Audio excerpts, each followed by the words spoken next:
हैं और वहां पर पूरी सिचुएशन को समझते हैं।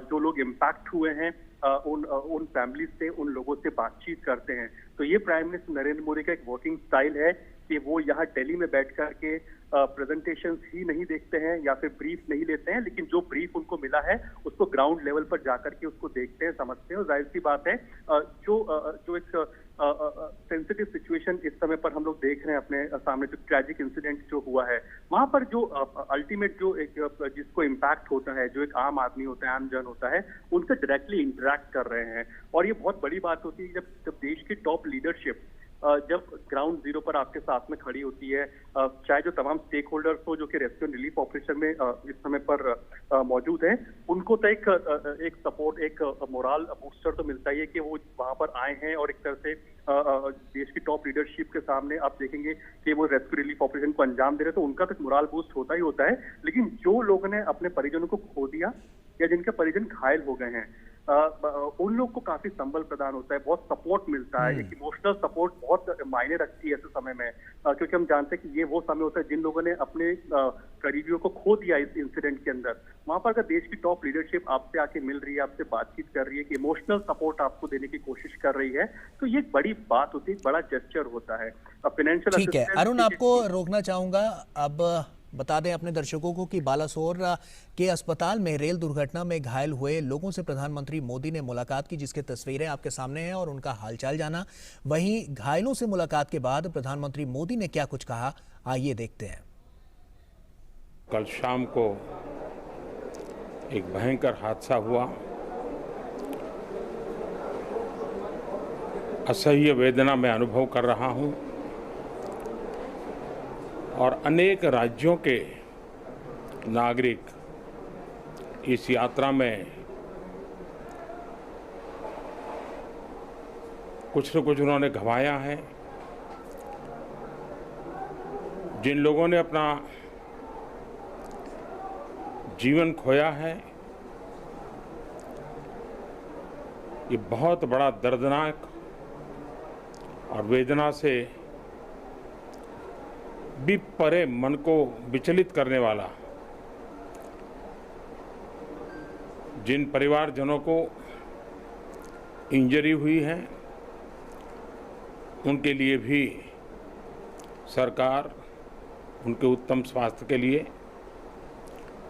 कोई कोर कसर नहीं छोड़ेगी।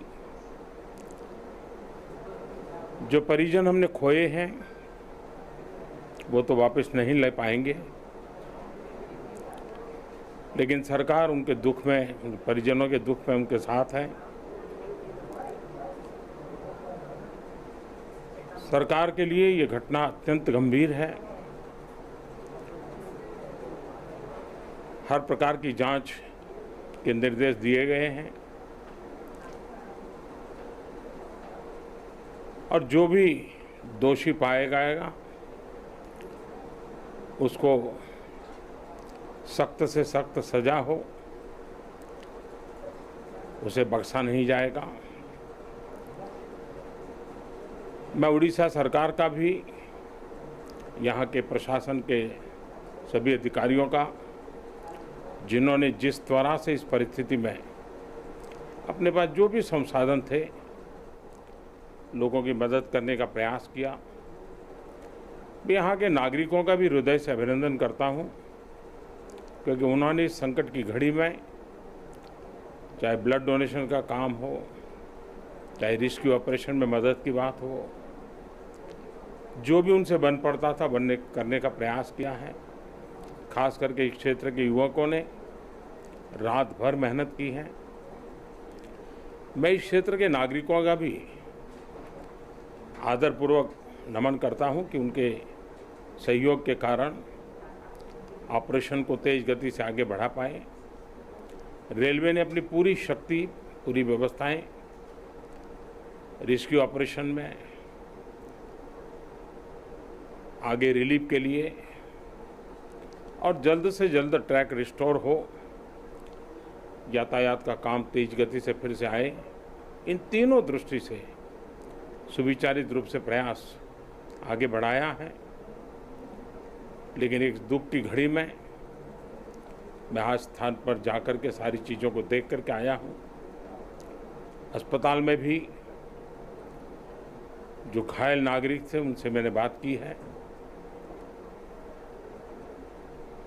मेरे पास शब्द नहीं है इस वेदना को प्रकट करने के लिए, लेकिन परमात्मा हम सबको शक्ति दे कि हम जल्द से जल्द इस दुख की घड़ी से निकले। मुझे पूरा विश्वास है कि हम इन घटनाओं से भी बहुत कुछ सीखेंगे और अपनी व्यवस्थाओं को भी और जितना नागरिकों की रक्षा को प्राथमिकता देते हुए आगे बढ़ाएंगे। दुख की घड़ी है, हम सब प्रार्थना करें इन परिजनों के लिए।